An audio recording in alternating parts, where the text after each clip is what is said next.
Pradeep point में आप सबका एक बार पुनः स्वागत है। हम लोग संधि पढ़ रहे थे। संधि के अंतर्गत हम लोगों ने देखा था कि संधियां 3 प्रकार की होती हैं: स्वर संधि, व्यंजन संधि और विसर्ग संधि। तीसरा कौन था? विसर्ग संधि। स्वर संधि में जब हमने देखा था तो हमने आपको बताया था कि स्वर संधि में मान लीजिए प्रथम शब्द होगा, उसका अंतिम वर्ण क्या होना चाहिए? स्वर होना चाहिए। द्वितीय शब्द जो होगा उसका प्रथम वर्ण क्या होना चाहिए? वो भी स्वर होना चाहिए। अर्थात स्वर वर्णों के बीच में जो मेल होगा उसी को क्या कहेंगे? स्वर संधि। और इनसे जो विकार उत्पन्न होगा, विकारजन्य परिवर्तन को ही क्या कहा जाता है? स्वर संधि। आज हम लोगों को पढ़ना है व्यंजन संधि। तो व्यंजन संधि हम लोग देखते हैं। व्यंजन संधि पढ़ना शुरू करते हैं आज हम लोग।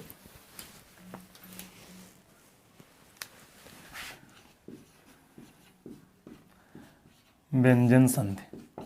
अब जैसा कि इसका नाम से ही स्पष्ट हो रहा है कि जैसा स्वर संधि था तो वहां पर क्या हो रहा था? स्वर वर्णों के बीच में मेल हो रहा था। इसका नाम है व्यंजन संधि। तो यहां पर क्या हो रहा होगा? व्यंजन वर्णों के बीच में मेल हो रहा होगा। लेकिन केवल व्यंजन वर्णों के बीच में मेल नहीं हो रहा है। यहां पर व्यंजन और स्वर, स्वर और व्यंजन, व्यंजन और व्यंजन, इस तरह से 4 कंडीशन यहां पर बनती है। पहली कंडीशन क्या है कि इसमें जो है पहली कंडीशन ये होगी कि जो प्रथम शब्द होगा उसका अंतिम वर्ण क्या हो सकता है? व्यंजन हो सकता है। और द्वितीय शब्द का प्रथम वर्ण भी क्या हो सकता है? व्यंजन हो सकता है। पहली कंडीशन है कि इसमें प्रथम, वैसे तो हम कहने के लिए कह सकते हैं कि जब व्यंजन और व्यंजन वर्णों के बीच में जब मेल होता है तो उसे क्या कहते हैं? व्यंजन संधि। लेकिन वास्तव में इसमें कितनी कंडीशन होंगी? 4। चारों देखते हैं हम लोग। जैसे मान लीजिए कि लिखा हुआ है वाक धन वैभव। वाक धन वैभव। अब यहां पर ये हम विचार नहीं करेंगे कि का किस में बदल रहा है, क्या हो रहा है। लेकिन आप देखें, प्रथम पद का अंतिम वर्ण क्या है? व्यंजन है। द्वितीय पद का प्रथम वर्ण क्या है? व्यंजन है। ये बन जाएगा, क्या बनेगा? वाग वैभव। क्या बनेगा? वाग वैभव। वाग वैभव। ऐसे ही एक शब्द और है, दिक धन दर्शन। दिक धन दर्शन। ये बनेगा क्या? बनेगा ये दिग्दर्शन। क्या बनेगा? दिग्दर्शन। अब यहां पर देखें आप तो दोनों जो 2 शब्द आपको दिख रहे हैं यहां पर, प्रथम शब्द का अंतिम वर्ण, द्वितीय शब्द का प्रथम वर्ण, दोनों क्या है? व्यंजन है। प्रथम शब्द का यहां देखें अंतिम वर्ण, द्वितीय शब्द का प्रथम वर्ण क्या है? व्यंजन है। इसीलिए यहां पर पहली जो कंडीशन थी वो क्या हो गया? व्यंजन और व्यंजन। अर्थात जब व्यंजन और व्यंजन वर्णों के बीच में मेल होगा तो वहां पर कौन सी संधि होगी? व्यंजन संधि होगी। या हम ऐसे कहें कि जब 2 शब्द पास पास आएंगे, प्रथम शब्द का अंतिम वर्ण व्यंजन होगा, द्वितीय शब्द का प्रथम वर्ण व्यंजन होगा, तो वहां पर कौन सी संधि होगी? व्यंजन संधि होगी। पहली कंडीशन देखा हम लोगों ने। दूसरी कंडीशन देखें अगर हम लोग, तो दूसरी कंडीशन क्या हो सकती है? दूसरी कंडीशन स्वर और व्यंजन की हो सकती है, या फिर व्यंजन और स्वर की हो सकती है। दूसरी कंडीशन किसकी हो सकती है? व्यंजन प्लस स्वर की। व्यंजन और स्वर की। अब जैसे इसमें देखें कैसे, अगर व्यंजन और स्वर अर्थात प्रथम पद का अंतिम वर्ण व्यंजन है, द्वितीय पद का प्रथम वर्ण स्वर है, और इन दोनों के बीच में मेल हो रहा है, तब भी वो कैसी संधि होगी? व्यंजन संधि होगी। केवल व्यंजन व्यंजन के, इसीलिए हमने कहा 4 कंडीशन। अब जैसे यहां पर मान लीजिए लिखा हुआ है वाक धन ईश्वर। वाक धन ईश्वर। अब ये बनेगा क्या? बनेगा ये वागीश्वर। क्या बनेगा? वागीश्वर। या वाक धन ईशा बराबर वागीसा। वाक धन ईसा बराबर। तो यहां पर देखें प्रथम पद का अंतिम वर्ण क्या है? व्यंजन। हलंत लगाना यहां पर इसलिए जरूरी है, नहीं तो इसके अंतिम वर्ण स्वर हो जाएगा। अगर यहां पर हलंत नहीं लगेगा तो इसका अंतिम वर्ण क्या माना जाएगा? स्वर। और तब ये स्वर और स्वर संधि हो जाएगी। यहां पर स्वर, यहां स्वर। अंतिम वर्ण का प्रथम शब्द का अंतिम वर्ण स्वर, द्वितीय शब्द का प्रथम वर्ण स्वर, तो ये कौन सी संधि हो जाएगी? स्वर संधि हो जाएगी। और आ प्लस ई मिलकर क्या बना देंगे? पढ़े थे आप लोग, ए बना देंगे। लेकिन यहां पर इसीलिए हलंत लगता है कि यहां आ नहीं है, अर्थात अंतिम वर्ण क्या है? का है। स्वर रहित का है, अर्थात ये व्यंजन है अंतिम वर्ण। और द्वितीय वर्ण, दूसरे शब्द का प्रथम वर्ण क्या है? स्वर है। तो जब व्यंजन और स्वर का मेल होगा तब भी क्या बनेंगे? तब भी कौन सी संधि होगी? व्यंजन संधि होगी। अब तीसरा देखते हैं कि जैसे मान लीजिए स्वर और व्यंजन मिल रहे हैं, स्वर और व्यंजन मिल रहे हैं, अर्थात प्रथम शब्द का अंतिम वर्ण क्या होगा, स्वर, और द्वितीय शब्द का प्रथम वर्ण क्या होगा, व्यंजन होगा। प्रथम शब्द का अंतिम वर्ण क्या होगा, स्वर, और द्वितीय शब्द का प्रथम वर्ण क्या होगा, व्यंजन होगा। जैसे मान लीजिए विधन सम, अर्थात जो सम ना हो, विधन सम, ये क्या बन जाएगा। अब देखें यहाँ पर इसका अंतिम वर्ण कौन सा है, स्वर है। क्यों? क्योंकि वाह के बाद क्या आया, ई आया। इसका जब वर्ण विच्छेद करेंगे, जब इसको वर्णों को विस्तारित रूप में लिखेंगे, तो ये इसमें कौन कौन से वर्ण शामिल हैं, वाह है और स्वर रहित वाह होगा और ई होगा। ये ई इस पर मिल जाता है तो किस रूप में हो जाता है, वी रूप में। अब उसके बाद में अंतिम वर्ण अर्थात इसका क्या है, ई है। व्यंजन का प्रथम वर्ण क्या है, ये सा है। कौन सा सा है, ये दंत सा है। तो बनेगा क्या, क्यों बन रहा है, इस पर विचार हम अभी करेंगे। पहले ये समझ लेते हैं, विषम। क्या बनेगा, विषम। तो समझ में आया कि अंतिम वर्ण यहाँ पर ई है और इसका प्रथम वर्ण कौन है, सा है। सा में भी आ है, लेकिन यहाँ पर सा पहले आ रहा है। जैसे इसका अगर दोनों देख लीजिए ध्यान से, जैसे इस विस्तारित रूप इसका लिखें तो ये हो जाएगा वा प्लस ई, वा प्लस ई। और इसका जब विस्तारित रूप लिखेंगे तो सा के नीचे हलंत लगाएंगे, यहाँ से क्या अलग कर देंगे, आ, और फिर क्या होगा, माँ के बाद आ। अब ये विस्तारित रूप हो गया। अब इसका अंतिम वर्ण क्या मिला, ई, और इसका अंतिम वर्ण क्या मिला, व्यंजन, अर्थात सा।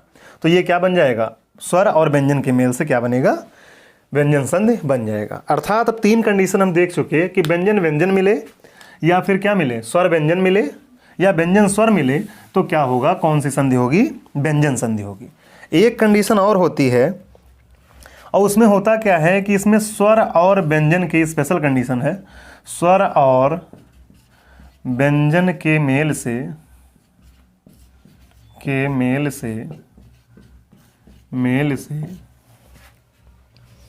या संयोग से किसी नए वर्ण का आगमन, नए वर्ण का आगमन।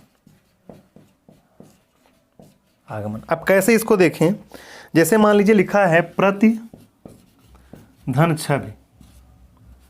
अब यहां ध्यान से देखिएगा, प्रतिधन छवि क्या लिखा हुआ है, प्रतिधन छवि। यह ई है, इधर अंतिम वर्ण क्या होगा, ई होगा, और इधर पहला वर्ण क्या होगा, छ होगा। अर्थात स्वर व्यंजन का तो मेल हो रहा है, लेकिन ये बनेगा क्या, प्रति छवि। यहाँ चा का आगमन हो जाएगा, अर्थात परिवर्तन कुछ नहीं होगा, लेकिन चा का क्या हो जाएगा, यहाँ पर आगमन हो जाएगा। चा यहाँ पर बीच में आ जाएगा। अर्थात कभी कभी व्यंजन संधि में ऐसा भी होता है कि स्वर व्यंजन या व्यंजन व्यंजन वर्णों का मेल तो होता है, लेकिन उसमें बीच में कोई नया वर्ण आ जाता है, बीच में किसी नए वर्ण का आगमन हो जाता है। जैसे मान लीजिए लिखा हुआ है परिधनकृत, परिधनकृत। अब यहाँ पर क्या आ जाएगा, क्यों आएगा इसकी चर्चा बाद में करेंगे। क्या बन जाएगा ये, परिष्कृत। क्या बन जाएगा, परिष्कृत। बात समझ में आई। तो आइए पढ़ना शुरू करते हैं। व्यंजन संधि को कितनी कंडीशन हुई, यहाँ चार। व्यंजन संधि कब होगी, जब व्यंजन और व्यंजन का मेल होगा, व्यंजन या स्वर का मेल होगा। तीसरी कंडीशन है स्वर या व्यंजन का मेल होगा। चौथी कंडीशन क्या होती है, स्वर और व्यंजन के मेल से किसी नए वर्ण का आगमन होगा। जैसे प्रतिधन छवि, यहाँ चा आ गया, परिधनकृत यहाँ सा आ गया। कौन सा सा आ गया, ये मूर्धन्य सा, स्वर रहित मूर्धन्य सा। तो आइए व्यंजन संधि का प्रथम नियम पढ़ना शुरू करते हैं। इसमें हम लोग 7-8 नियम पढ़ेंगे और उन्हीं के आधार पर, नियमों को रटने की जरूरत नहीं है। 1-2 बार आप प्रैक्टिस करेंगे, अपने आप सब समझ में आ जाएंगे कि क्या हो रहा है। लेकिन 2-3 बार उसको हमें ध्यान से देखना होगा, उस पर प्रैक्टिस करनी पड़ेगी। तो इसका जो पहला रूल है उसको हम लोग डिस्कस करना शुरू करते हैं। व्यंजन संधि रूल 1।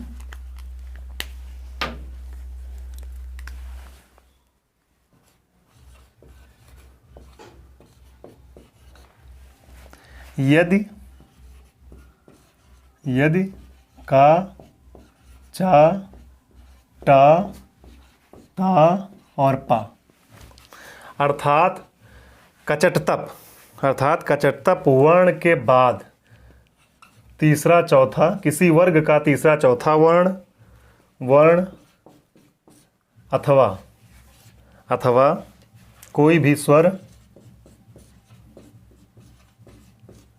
अभी समझा रहे हैं, इसको पहले लिख लीजिए। कोई भी स्वर अथवा अंतःस्थ व्यंजन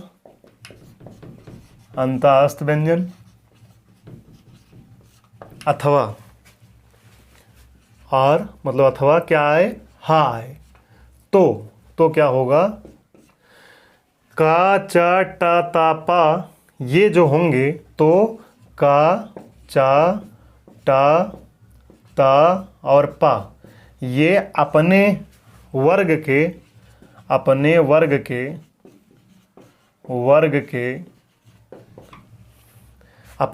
के तीसरे वर्ण में बदल जाएंगे,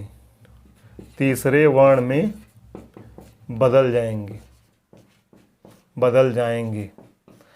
अब यहां पर समझिएगा पहले ध्यान से, रूल नंबर 1 क्या है, यदि का चा टा ता पा के बाद तीसरा चौथा वर्ण मतलब प्रथम पद का अंतिम वर्ण इनमें से कोई आ सकता है। प्रथम पद का अर्थात प्रथम शब्द का जो दो शब्दों के बीच में ही तो संधि होगा, तो प्रथम शब्द का अंतिम वर्ण कौन होगा, का चा टा ता पा के बाद मतलब का चा टा ता पा कोई आ सकता है। और द्वितीय शब्द का जो प्रथम वर्ण होगा वो किसी वर्ग का तीसरा चौथा वर्ण हो सकता है, या कोई भी स्वर हो सकता है, या अंतस्थ व्यंजन हो सकता है, या हा हो सकता है। तो होगा क्या, मतलब द्वितीय शब्द में ये कोई भी इनमें से पहले आ जाए, कोई भी इनमें से आ जाए। प्रथम शब्द में अंतिम वर्ण ये आ जाए, द्वितीय शब्द में प्रथम वर्ण ये, इनमें से कोई आ जाए। तो क्या होगा, तो का च ट ता पा, तो का च ट ता पा अपने वर्ग के तीसरे वर्ण में बदल जाएंगे। तीसरे वर्ण में मतलब, अब इसको समझ लीजिए, ये बार बार हम लिखेंगे तीसरा चौथा वर्ण। स्पर्श व्यंजन हमने पढ़ा था, स्पर्श व्यंजन या फिर वर्गीय व्यंजन, स्पर्श व्यंजन या फिर वर्गीय व्यंजन ये पढ़े थे हम लोग। तो वहाँ पर हम लोग पढ़े थे कि का, खा, गा, घा और अंगा, चा, छा, जा, झा और इया, टा, ठा, डा, ढा और अड़ा, ता, था, दा, धा और ना, पा, फा, बा, भा और माँ। इसको समझ लेते हैं फटाफट। अब ये स्पर्श व्यंजन है जब, और इसको वर्गीय भी व्यंजन कहा जाता है। तो जब भी कभी कहा जाए कि किसी वर्ग का तीसरा चौथा वर्ण, जब कभी भी कहा जाए कि किसी वर्ग का तीसरा चौथा वर्ण, तो वर्ग का मतलब इन्हीं में से संबंधित होगा, और कहीं वर्ग है ही नहीं। हम लोग अक्सर कंफ्यूज रहते हैं।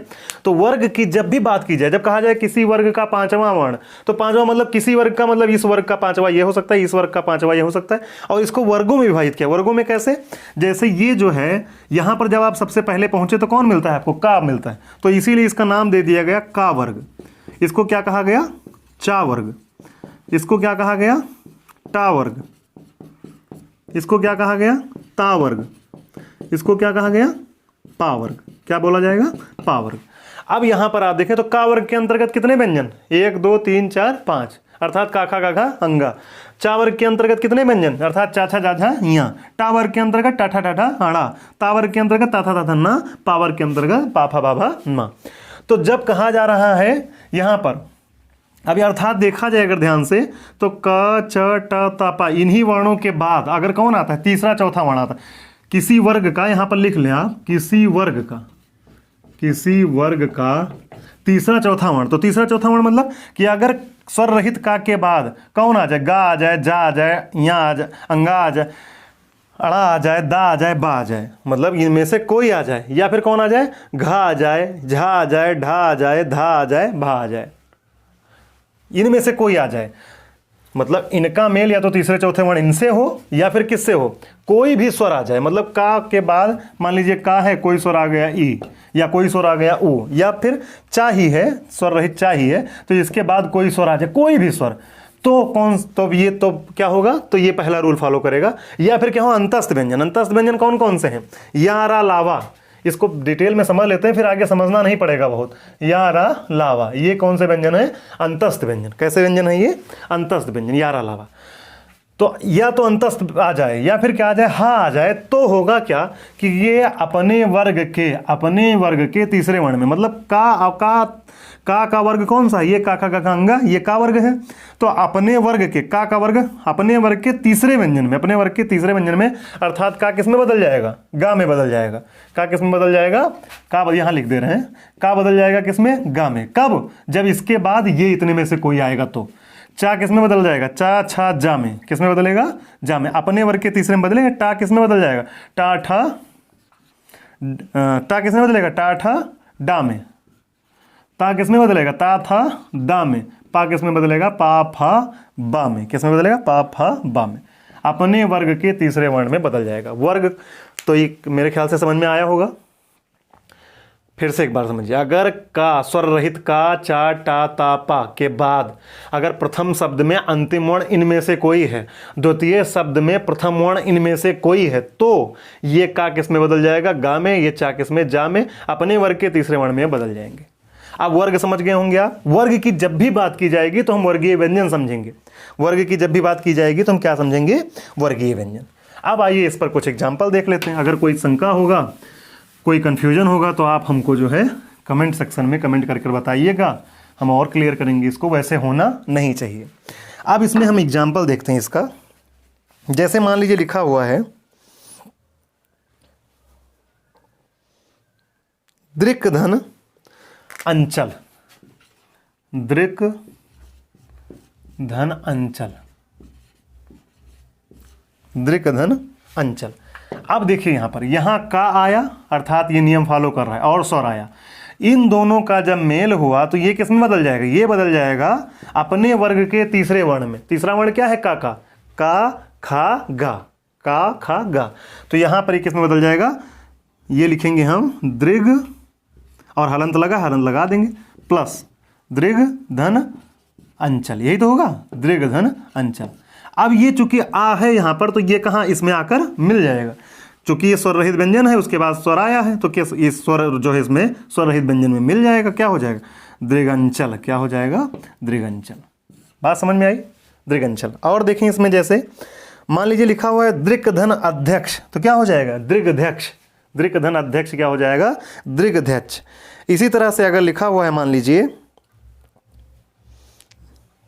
चित्त धन आत्मा, चित्त धन आत्मा, चित्त धन आत्मा। अब यहां पर देखिएगा, ये आया, ता आया प्रथम वर्ग का, इनमें से कोई आ सकता है। प्रथम जो शब्द है उसका अंतिम वर्ण में से कोई हो सकता है, ये आया।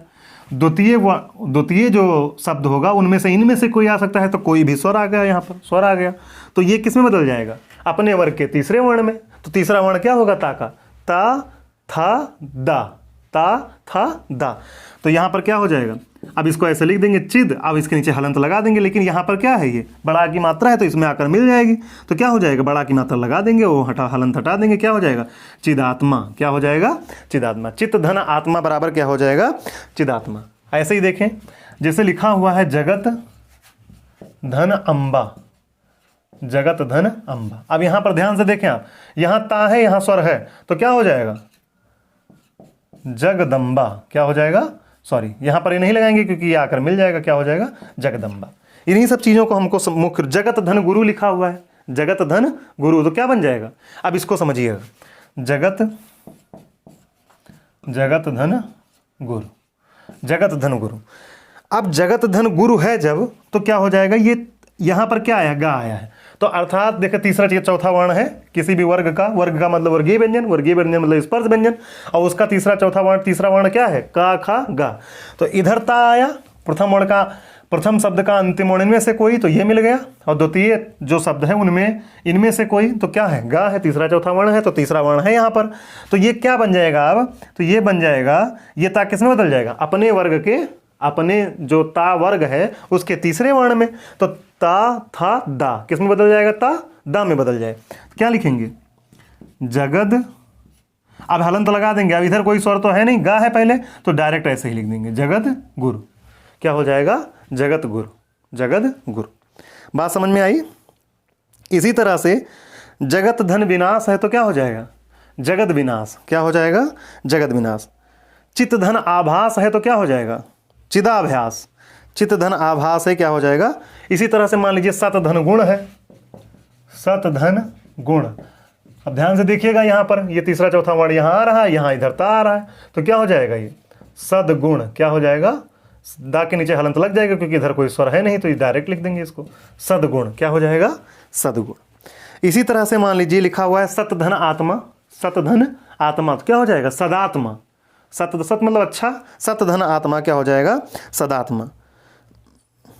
इसी तरह से और देखें इसमें, जैसे मान लीजिए है कि दृक धन वृत्त, दृक धन वृत्त, दृक धन वृत्त, ये क्या हो जाएगा, ये आधा गा में परिवर्तित हो जाएगा, अर्थात दृग वृत्त। इधर तो कोई स्वर है नहीं तो इसको ऐसे लिख देंगे दृग वृत्त। ध्यान रखने वाली बात ये है कि यहाँ पर परिवर्तन केवल किसमें हो रहा है, इसमें हो रहा है।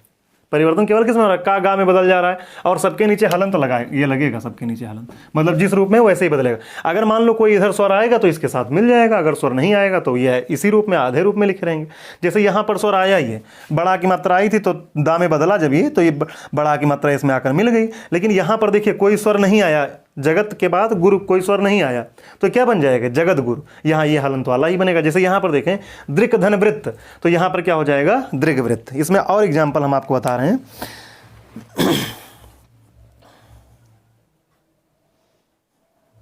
जैसे दिक धन दर्शन तो किए ही थे, देख लेते हैं दिक धन दर्शन, दिक धन दर्शन, दिक धन दर्शन। अब यहां पर देखिए का किस में बदल जाएगा, दा आया है, अर्थात दा किसका है, ता था दा, ता वर्ग का तीसरा व्यंजन है, तो किसी वर्ग का तीसरा व्यंजन आए तब भी वही होगा।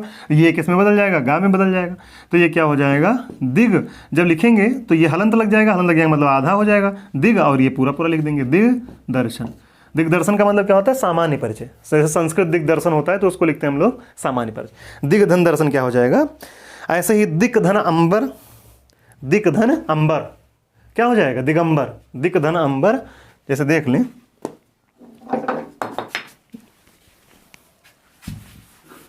दिक धन अंबर,